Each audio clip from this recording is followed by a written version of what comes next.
Welcome, everyone. This is Glenda Dawson, and you're watching Glenda's Dragons Den. LD could not be here with us tonight. I keep sending him in these adventures.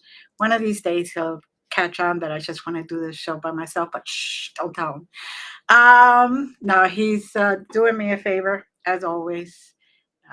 He's a great guy, and just schedules couldn't meet together today. But with that being said, I want to thank everyone for liking our stuff, for sharing, for subscribing. Send me emails, whatever that you so see fit. And then we appreciate all the comments and the um, all of the extra steps that you guys take to watch us every week.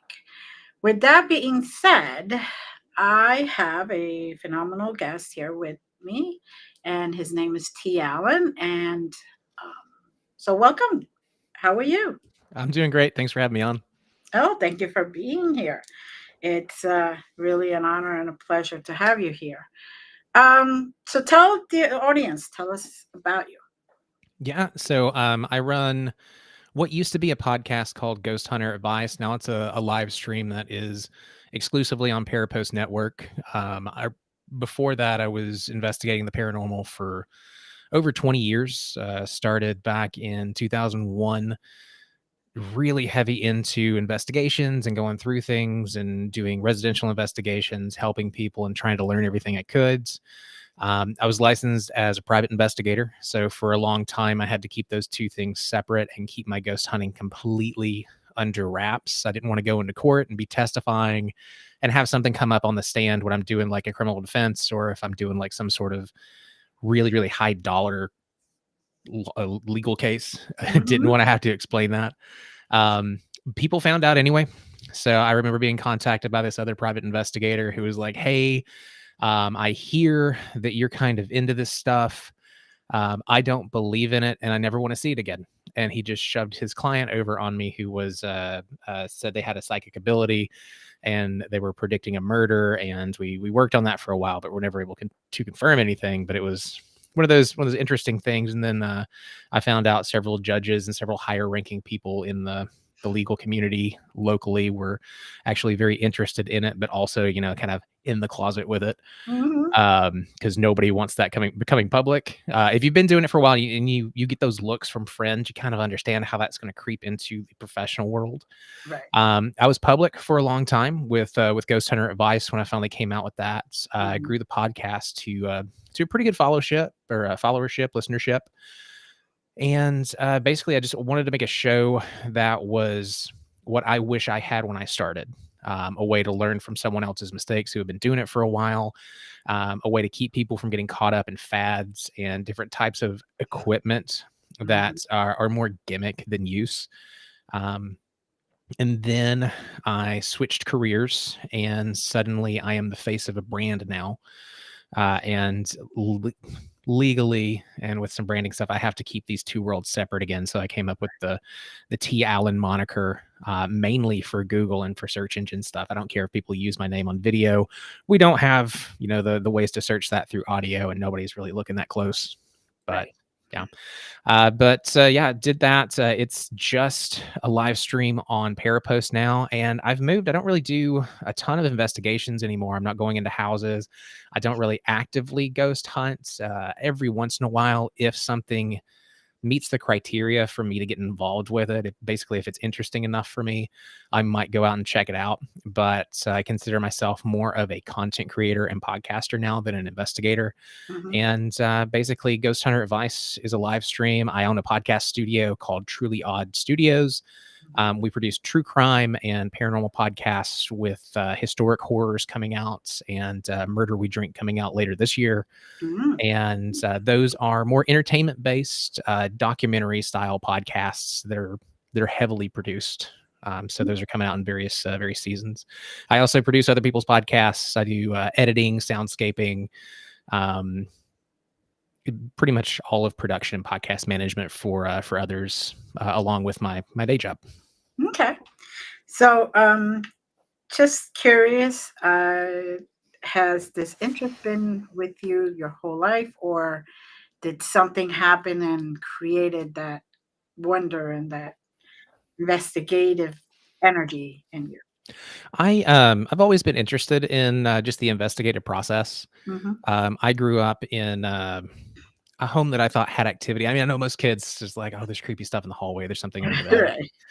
But my grandmother really fostered that love for the unknown. I remember watching Unsolved Mysteries with her and just seeing kind of the creepy stuff. The one that really sticks out was the haunted Toys R Us that was on that show where there was a woman stalking stuff, and I just remember her hair being pulled up by something. Right. But yeah, I love that show. And we were in the supermarket one day checking out, and I want to say I was like 9ish, and there were these magazines called Disney Adventures. I was super into Ghostbusters.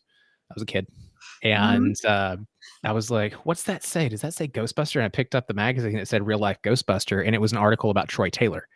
Uh, Um, so I read that and was like, "This is a real thing. I could do this." And so when I got my driver's license, several years later, right. um, I I got my first car and my first ghost hunting kit, Mhm. and went out and started just kind of looking at local legends.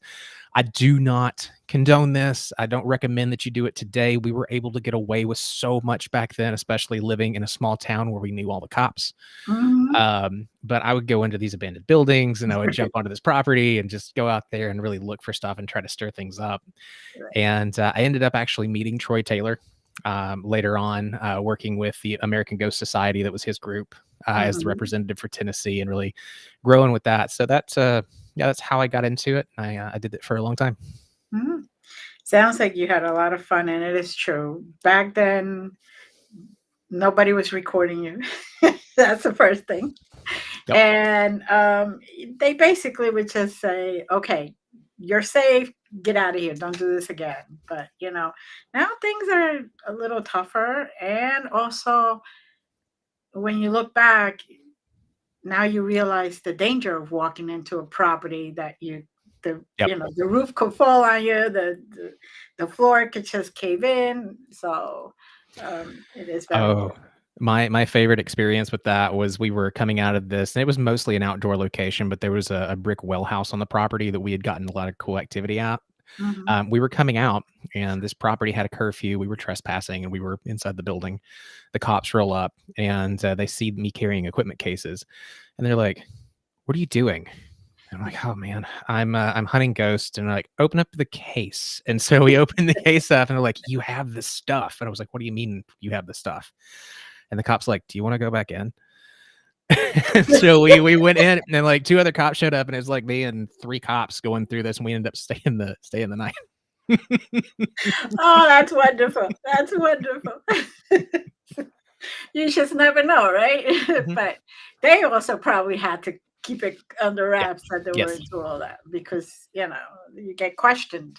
Mhm. And um, now I know you transitioned, and did that help you when you became a private investigator?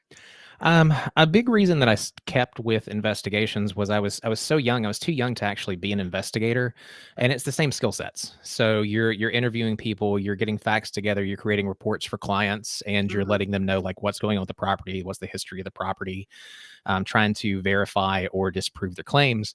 mhm, And so the two kind of played hand in hand. It was good practice before I got licensed, mhm, and then once I got licensed, I had access to a lot more training as an investigator. mhm, I started out like everybody else does in surveillance, so I knew a lot about the cameras. That helped with camera setup and understanding how to really get every piece of a property um, under watch or under camera.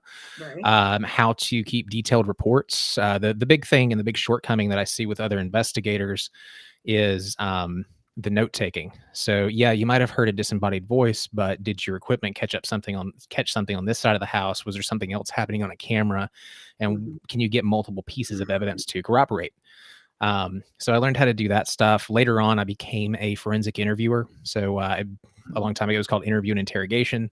So I was the person who went in and did the questioning. I got the truth from people, and that was my job, just to get the truth. mhm, That helped more than just about anything.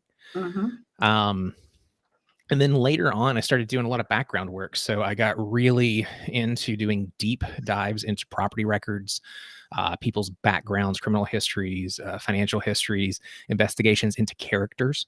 Mm-hmm. Um, so that that is probably where things started to get interesting. And I was probably investigating at this point for about 10 years, both as a PI and a paranormal investigator, a Mm-hmm. ghost hunter. I started looking into properties and looking into histories. And I found that if I can go to property tax records and find owners, from owners, maybe find tenants and find people that lived in a building, if I have a client who is making a claim to a haunting, they're seeing something specific, they're hearing something specific, and I can't disprove it. If I can find someone who, or several someones who lived at that property that had no contact with that person, and it's not a stigmatized property, it's not something that's widely known, Right. and they're telling me the same thing that my client's telling me, that was more impressive as a piece of evidence to say a place was or was not haunted or had activity Mm-hmm. than an EVP or a video or a feeling or even a personal experience. Right. Right.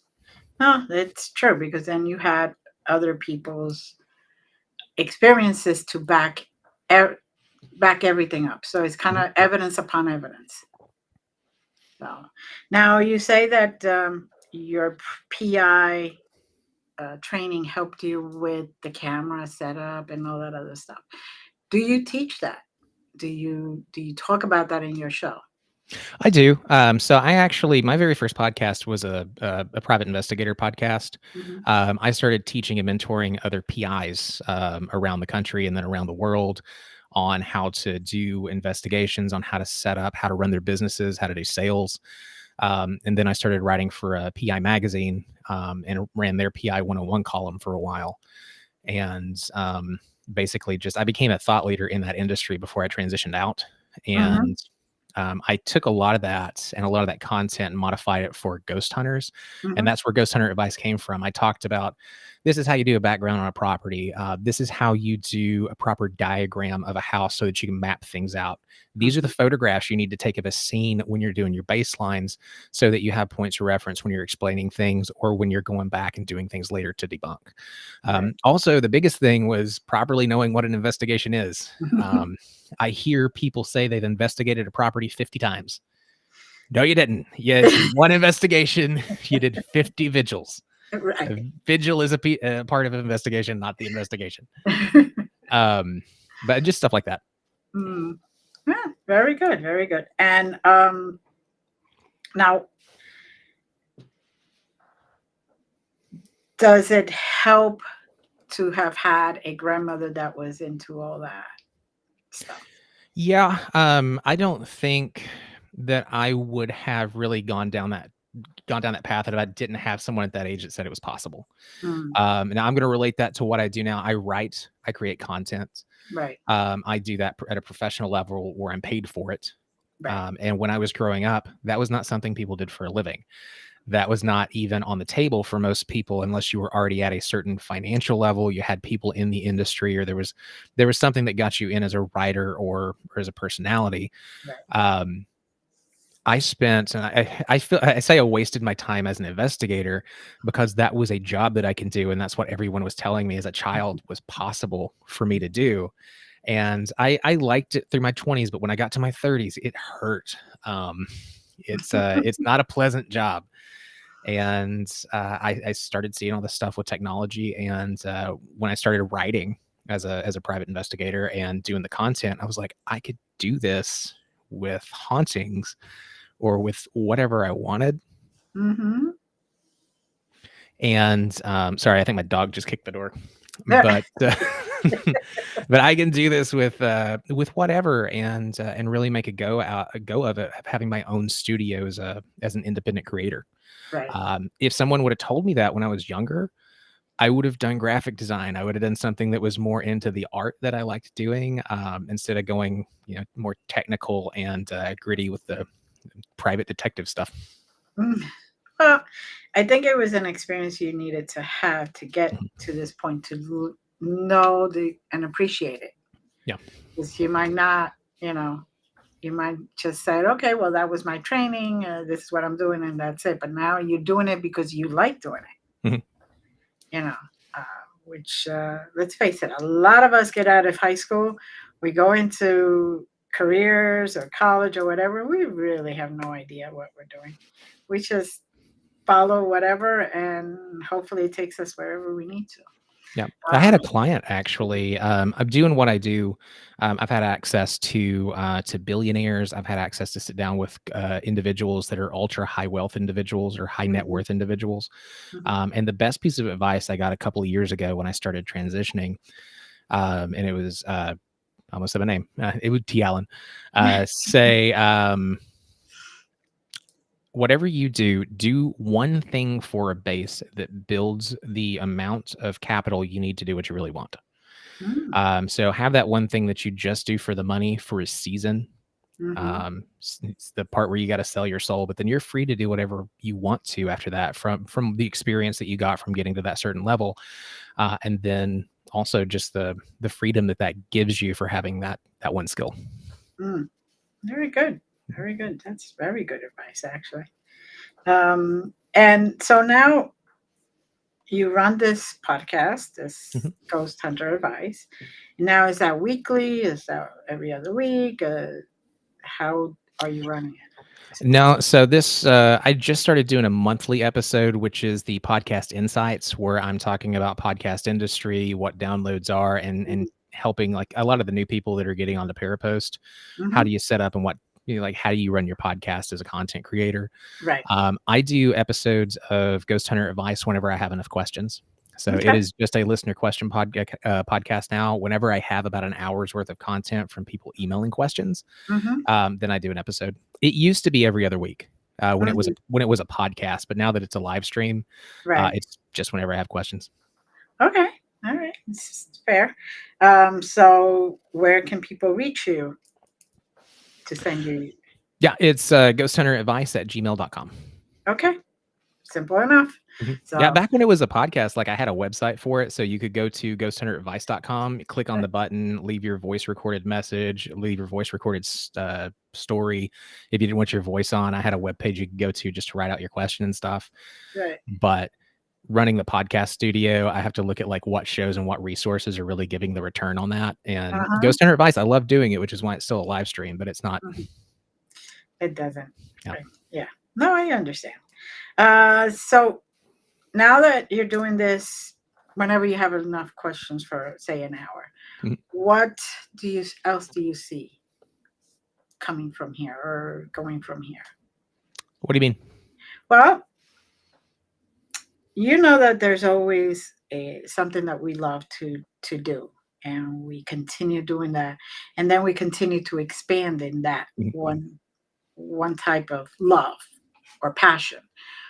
Do you see yourself growing back out of Parapost or besides Parapost? Do you see yourself staying there? Do you see yourself doing like conferences and all of that? Oh, gotcha. So with Ghost Hunter Advice specifically, it's just on Parapost. It's something that I do for fun, and I'm not really looking to do any sort of expansion with it. Right. It's a resource that's there, especially for new podcasters and individuals getting into this space and content creation, so that they have Mhm, a resource and they're not mhm. as lost as I was trying to figure stuff out. Um, I was with lost. yeah, right. I wish I would have had you. Oh my god, starting it took me 2 years to start my first podcast because I was just recording and practicing and recording and practicing. And there's nothing wrong with that. Like you should do some practice episodes before you pop out, but Right. there's so much stuff with the equipment and it can be really overwhelming because Mhm. once you start looking at setting up a podcast, suddenly Facebook and the algorithms start showing you all this equipment that you absolutely have to have before your first episode. It's all BS, but oh my god, it's confusing. Now with Truly Odd Studios, we do Mhm, have other shows coming. So mhm. Historic Horrors is the paranormal show that I'm doing. It's a Okay. deep dive into activity that happened in like 20th century and back, Mm, going into the history of these properties. Some of them we know, some of them are a little lesser known, mhm. but we're looking at ghosts, we're looking at cryptids, we're looking at UFOs, and we're looking at true crime, any sort of weird or horror-related, horrific event, we're doing a deep dive. That'll be set up very similar to Unsolved Mysteries. So it's Mm, scripting and being recorded right now, where there's multiple kind of related topics on each episode, about 3 or 4, whatever gets me to that hour mark. And then that show will be coming out every other week. It is audio only, so it's on Apple, Stitcher's gone, Spotify, Amazon Music, those types of platforms where you can right. download straight into your phone. The same thing with Murder We Drink. Mm, Murder We Drink's a true crime podcast where we break down a true crime, bizarre or gruesome true crime, and we pair that with a cocktail. And we do a cocktail breakdown. So it's a mixology and crime podcast. That okay. again, every other week. Season 1 is a 10-episode run. Season 2 will be a little bit longer. And I think we're going to try to do 2 seasons a year with that. Okay. Both of those are going to have premium subscriptions and premium offers. So Mhm. they're, I think we're looking at $5 a month. Gets access to special episodes that are not dropped to the free feed. Right. And then also you'll get once the show's been going for a while, we're going to add in the archive for that. Okay. Now, you have co-hosts, I gather? For Murder We Drink, yes. Yes. Okay. And their could I have their name? So Oh yeah, so her name's Kristen. okay. Yeah, no, she's my partner. We whenever we get our kid to bed is when we're going to be doing the recording there. We're actually this is kind of fun, and this is the reason that I chose the day job that I did. It's one of just to have capital to do this. Right. We're building a proper recording studio with sound insulated walls, the same stuff you would find in a quality recording studio. Nice. The mics will be run into the soundboard that we have, and we'll have proper padding around, which this is a smaller studio. We've got padding and soundproofing and stuff up so that you're not getting the echoes. Mm. But we're going for the best sound that we can get there, and possibly doing some video down the road. But for the most part, audio is the most cost effective to make, and Mhm. it seems to have the best return. Mm. Mm, very nice. Good luck with that, because I know I have a friend who also did their own little studio, and I hardly see her after that. Yep. She's in there, and that's it. I'm like, you're just escaping from your children. That's all you're doing. Don't tell me you're recording. You're just escaping in there. Nobody can find you. You're locked in there. It's soundproof. I mean, it's awesome. There you go. The 4-year-old running around the house screaming, I have no idea. Yes, it must I be. when I started doing this, so I'm actually in my office, and what Right, I've got is a small closet in the office that's been soundproofed inside with the ring lights and the green screen behind me and the right, stuff set up the boom arms. But my son will run around, and every once in a while I hear him. And I got good at podcast editing and noise reduction, specifically like bringing the voice forward and getting the background hum and like weird noises out right. because of him. Because like we would be talking and then it would just be this screech. So I've got to go into the editing software and you look at the waveforms and you've got to isolate where that screech is. And just it was a nightmare trying to figure out what it is. And as his voice changed, I kept having to do the process over and over to isolate the frequency of his voice and take it out. It was a nightmare. So having a soundproof room is going to be awesome. Yes. Yes, editing is bad enough without the extras. Well, I am now babysitting my granddaughter, one of my granddaughters, Cool. full time. So um, I understand. I understand completely. You know, you pick the time that you know there's just going to be quiet or sleeping, whatever, and all of a sudden that's the time that they decide to do everything. Mhm. So now, what made you really go into all this? I like content creation. Hmm. And that's what made me stay in it. Getting into the paranormal, it was just an interest. Right. Mhm. Okay. So, creating content, you love to mix and you love to just see people's reaction and provide the service and the information, right? Yeah, the value, the entertainment value. So it's information is great, and that's the number one reason people listen to podcasts. But another Mhm. reason is to connect and uh, Actually, it's probably a good reason to go into. I like connecting with people. It's the Mm, same reason that I do sales and that I've been self-employed my entire adult life. I like to provide value for people. I like to see their reaction to that value that's provided, mhm, and I like to make connections. So we talked about this before the podcast, but my day job, because yes, you're going to have a day job when you're doing creative stuff. mhm, I work in real estate. I work in sales, and because I like to connect with people, mhm, podcasting, according to a study that just came out that I went over on my show the other day, Magna Global. mhm, Um, Podcasting is the most influential and has the deepest connection of any sort of content that you can create. We've, as podcasters, have surpassed celebrities, so movie stars, TV stars, even politicians, as far as the influence that we have over the individuals who listen to us, because they mm, spend so much time with us through the day. mhm. When I had Ghost Hunter Advice on the regular RSS feed with all of the back episodes, Right, there were people, and I could see when people were listening to it. When I would go into my Apple stats, I could see like, okay, so a person just went through my entire backlist. That right. means they had my voice playing like 15 hours. Right. Um, and people start feeling a connection. I think it was 80 something percent of millennials said they felt a deep connection to podcast hosts. Mm, It's a big responsibility, but I like the feedback. I really love the emails that I get when people enjoy the show or when they have questions.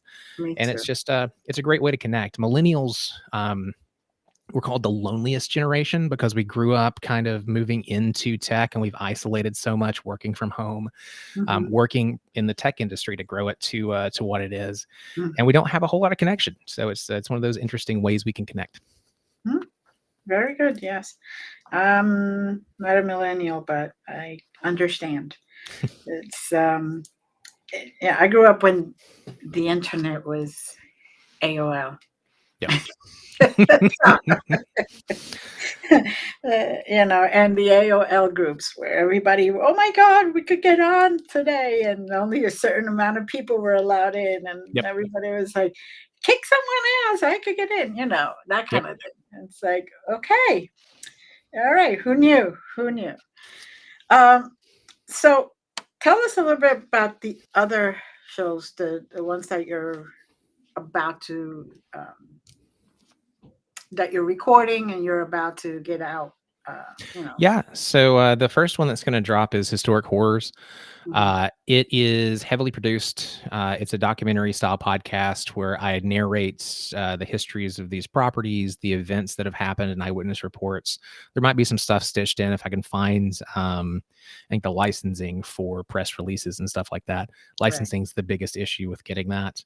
I've got a composer, so we will have some soundscaping and music done for the show. Mm, And I'm looking to create an experience that's similar to what you would watch if you were watching Investigation Discovery and have that audio level. Season mhm, one's usually a little dicey, mhm, but yeah. So it's just we're breaking stuff down, getting into the histories of those things. Murder We Drink it's partially scripted when we're going through and we're talking about the cases.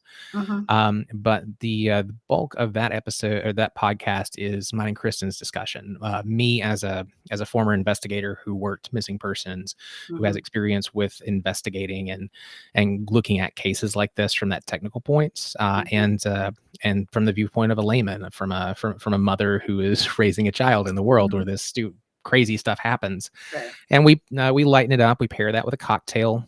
Right. I think season one we decided to do Murder on the Beach, Okay. so, summertime cocktails mixed with a murder that happened on a vacation or a beach.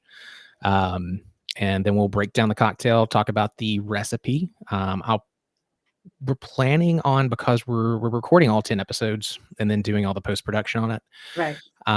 When we release those, if you follow on Facebook, Murder We Drink will drop the recipe so that when the episode drops, if you want to, you can drink along with us.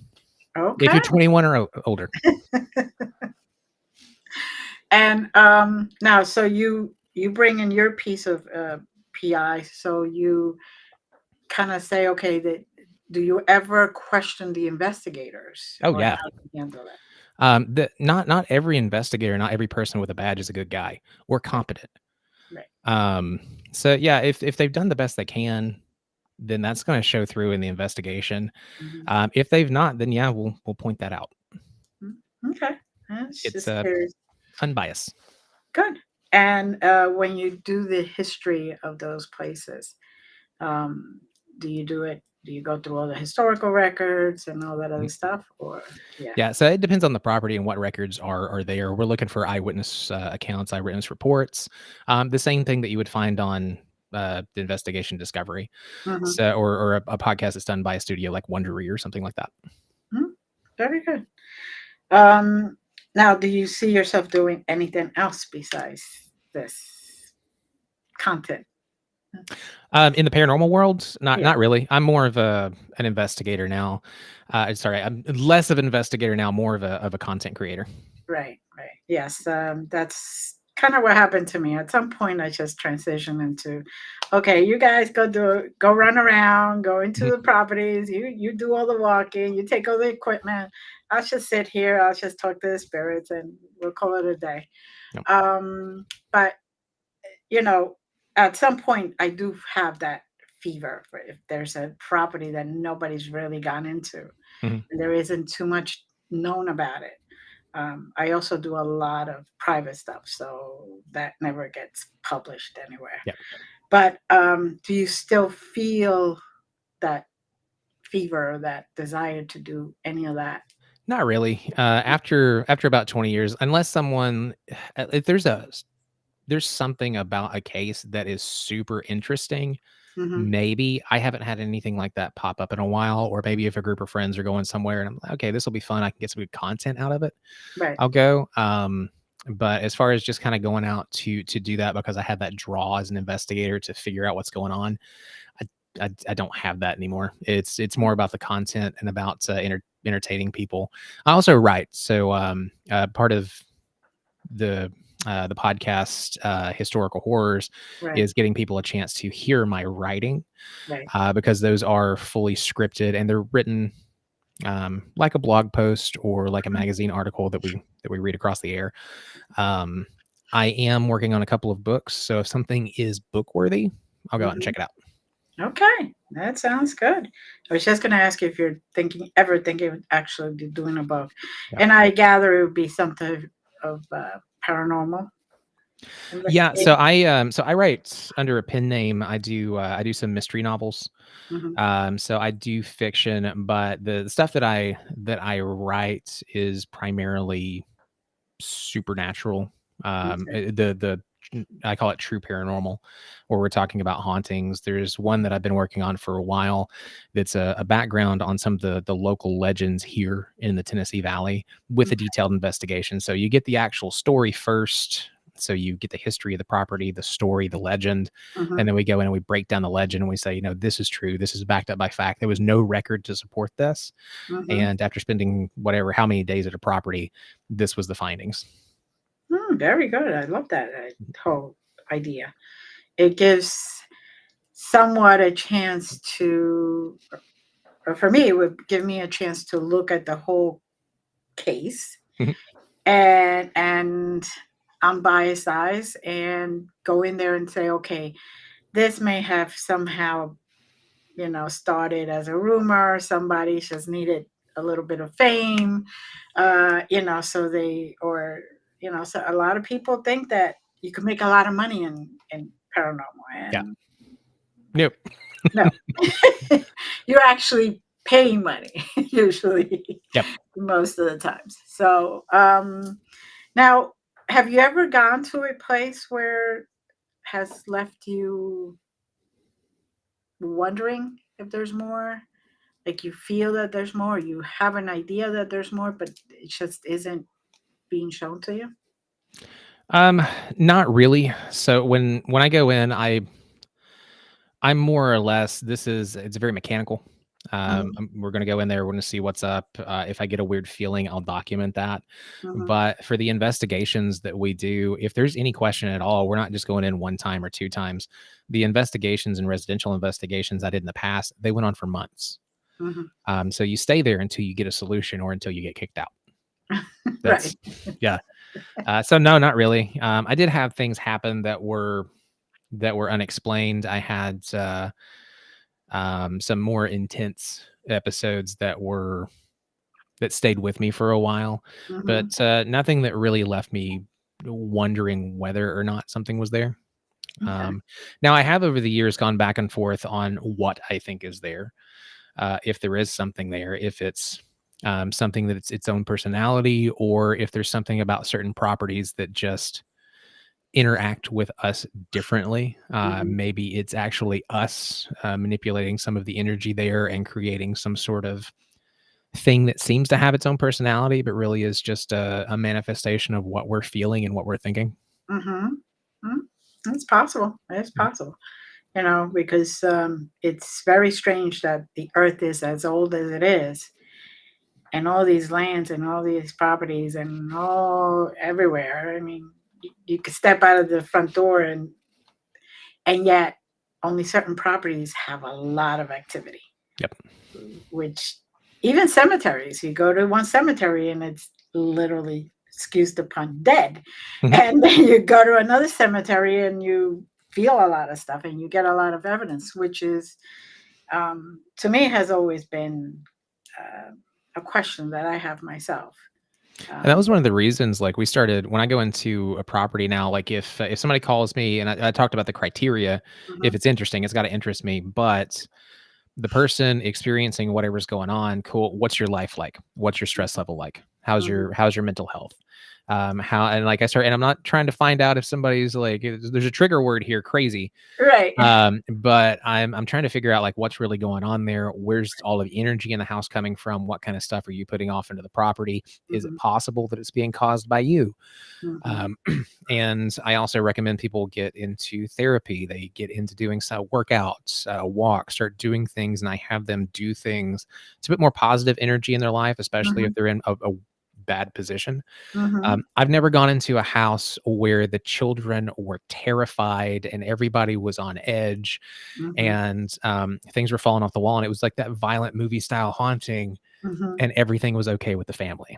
Mhm. I've never experienced that. There's always something like there was a job loss, there's alcohol, Right. there's drugs, there's something else there. And what I've noticed once we start putting more positive vibes into the house by Mhm, having them do more positive activities, talk to counselors. If they need medication, that's a mhm, doctor, that's a psychiatrist. They get on that. 9 times out of 10, that takes care of it. mhm, mhm. Um, so that's what got me thinking. Maybe it's not the spirit of someone. Maybe it's not some sort of demonic entity. Maybe it is just us and what we're putting out there. The lamp fly across the room. Cool. How are you feeling right before that happened? Right, You right. know, it's Well, I usually get called in, my partner and I get called in when investigators go into a property and they riled up the energy, mhm. and then the families are left behind with a lot of negative energy. So I one of my, I shouldn't say specialties, I hate saying those words, but one of my things is to go in there and calm everything. So you're doing it basically the same way, just a little bit of a different approach. I go in there and try to talk, ask if I could go in, not just the actual physical alive owners, but whoever is there or whatever energy is there. And start by saying, I'm not here to do anything. I'm just here to hear everybody's side of it, things. And a lot of the times is not just that they're angry, a whole bunch of people walked in there and say, knock on the wall and all this other stuff, being disrespectful in a way. Because believe it or not, the owners that are alive hearing that, subconsciously they get angry because somebody's coming into their property and demanding things, whether it's to them or to somebody else or just to spirits. People don't realize how you walk into a place makes a big difference. Yep. And I actually get a whole lot of more evidence and a whole lot of more interaction when you walk in there peaceful and you try to calm everybody down. So, um, but that I call that remediation. That makes sense. Yeah. Yeah, it's, to go in and just, okay, let's calm everybody down. But it is a lot of the times, at least I would say 50% is pre, you know by teams that have gone in there and stirred the pot, as I call it. But the other 50% is usually something like you said in the house. Mhm. There's somebody who's been drinking too much or doing drugs and nobody knows about, and comes in already angry or whatever because they were angry at their job and they didn't take that extra two Mhm. minutes to breathe before they walked in through that door.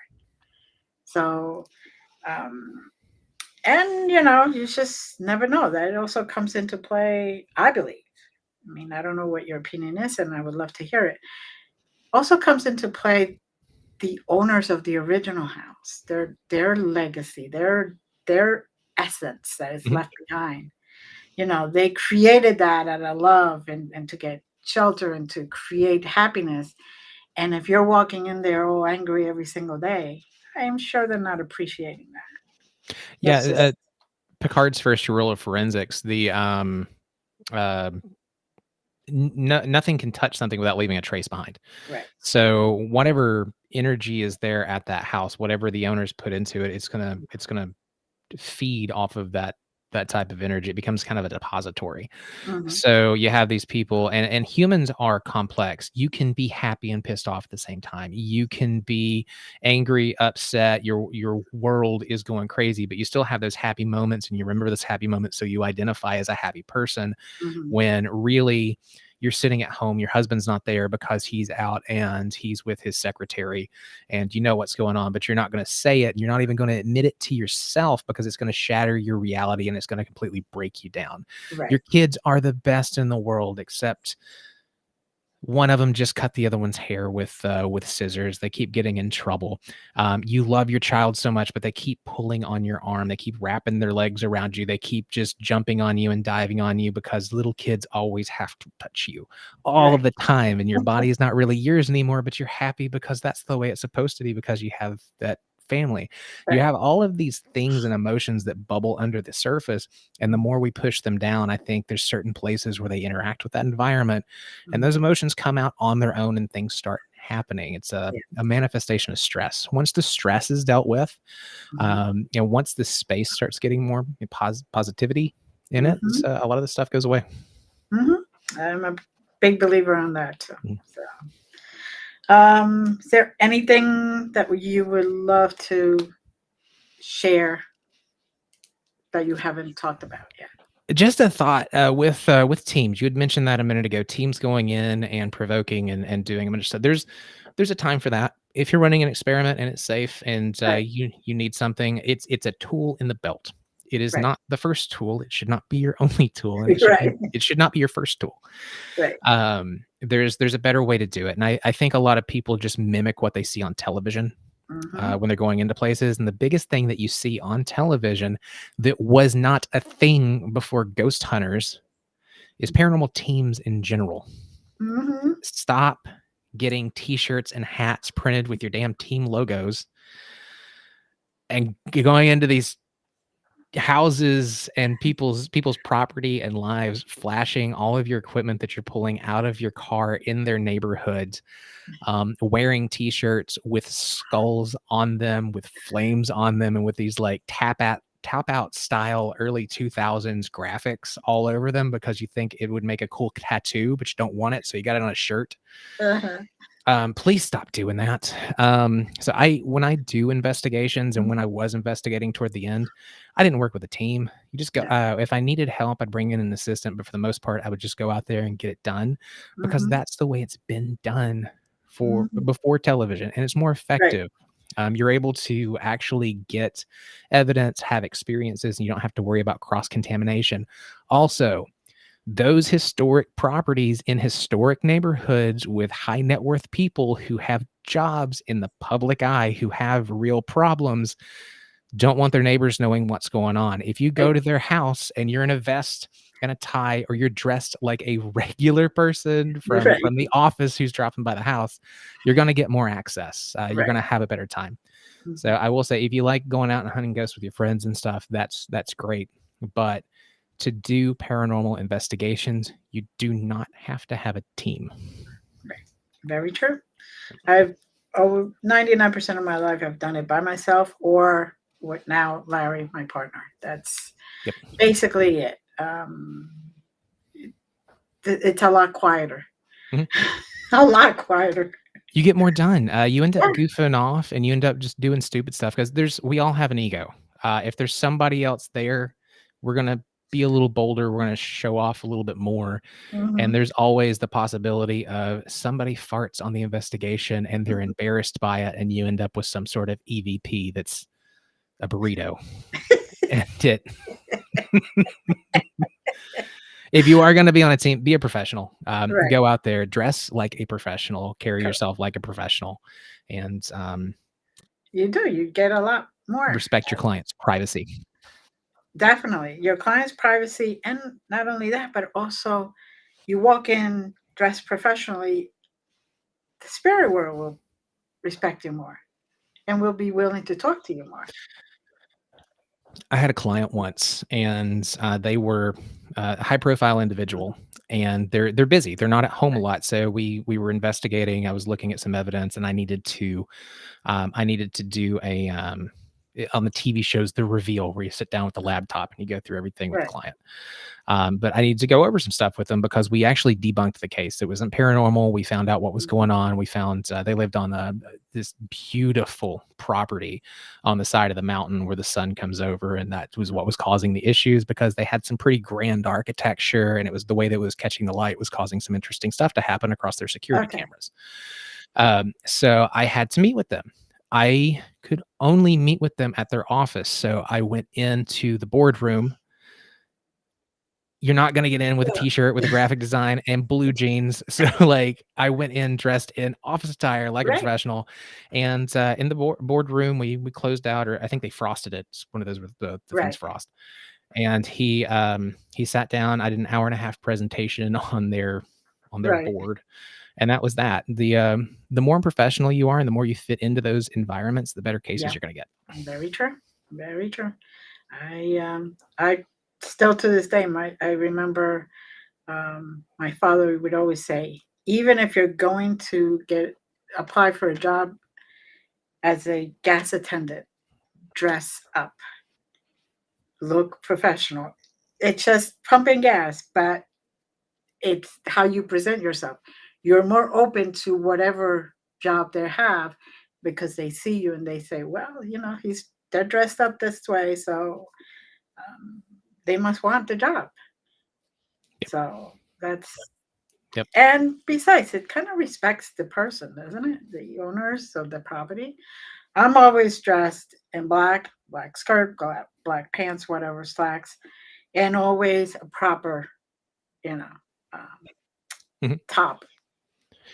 And it's not like you're not wearing a tie, you don't dress up in No. a suit or anything. It's like when I was an investigator, I learned this from police detectives. Police detectives would dress a certain way during that Right, time, because it showed right. authority and people would open up to authority. I found that if I dress in a manner that just says, I respect Hmm. you, that I get more information from people, and that works the same way. Yeah. Whatever you're doing to connect with people, if you look at them and you kind of spend time watching that Hmm. area, you'll find out. Okay, so this is a blue jean and polo Hmm. thing. Okay, this is sweater and Hmm. khakis. This one I need to wear a Hmm. tie. And just dress appropriately, and it sucks at first, but you'll learn how to do it. When I was an investigator and I was trying to learn this skill, I kept multiple outfits in my Hmm. car. I would look at who was going into the building I was about to go into, and then I would change and go in so I fit in. Good. Good. That's And that's perfect idea, though.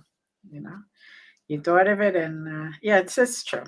And to clarify, the only reason I know a little bit about the PI is because I took training, but I never got my license. So kind of know how boring that could be also. yes. Oh my god, getting the licensing and the Hours, paperwork. hours just sitting Yes. there. Okay, can you be done? And let's go to the next step. At least when you're driving, you were like, okay, run, Yeah. you go through traffic and you may do a U-turn here and there, but you have something. This Yep. inactivity was just sitting there. Mhm. Surveillance was the worst. The classes, like, we spent hours learning how to photograph a puddle from a slip and fall, like a torque case or something. That was it was torture. Yes. Yes, yes, yes. And then, how to testify. What do you mean how to Yep. testify? I just tell them, but no, you got to follow this. You have to do Okay. it this way so you don't open yourself up to this Right, question. You have to stir things around that way. You cannot get emotionally right, charged. right. Oh Yes, my yeah, yes. no, that's I testified a lot, and I was really surprised. When I started testifying in court, I didn't think that it was gonna be like people actually trying to tick you off and get you to trip Hmm. up. It 100% is. It's this massive mind Yes, game. that's the legal system. There are laws, but it's who could juggle and who Yeah, can throw that ball and keep it going, and who can just it falls. That's it. So I found I had a lot easier time if I could get the jury and the judge laughing, yes, and that was that, yep. because right there and then it's like, all right, he's safe, he's okay. It just subconsciously it just moves him in a different direction. For sure. Yep, defenses are down. They like me now. They hate you for trying to Right, attack me. and that's all it Yeah, American justice. takes. That's all it takes. That's all it takes. Mhm. So, I just, it's been a great talk. Thank you. And I'm hoping you could come back at some time. Oh, absolutely. Yeah, this has been great. Thanks for having me And on. is there anything else else that you haven't? Um, there's we're in talks Mhm, right now about maybe doing a course for uh paranormal podcasting and content mhm, creation. Going through the basics of how do you set up a podcast, how do you go through and pick your topics, how do you know what you're an expert in, how do you become I'm saying expert, but how do you become a trusted source for mhm. certain Right. information, and we're how do you become brand Mhm, safe, how do you create a professional podcast that people want to listen to and is something that is going to be picked up by a network or something that sponsors or are going to want to support and listeners are going to want to support. So we're looking at doing that. I've played around with maybe doing a course for ghost hunters and for paranormal investigators, teaching them how to use the resources available to them to get the information on mhm, stuff and do more complete investigations, but that's way down the road. mhm. Yeah. Okay. Well, I think the paranormal one should be that should be good, and it's kind of needed because I see too many just, oh, it's just the camera, get a this, get a that, a recorder, boom boom, go out there, and some of them get hurt. So Yeah. they don't think of the consequences that could occur by stepping into a property, or even going in there with the big ego and, oh, I could do this, and you're gonna get thrown down a peg or two.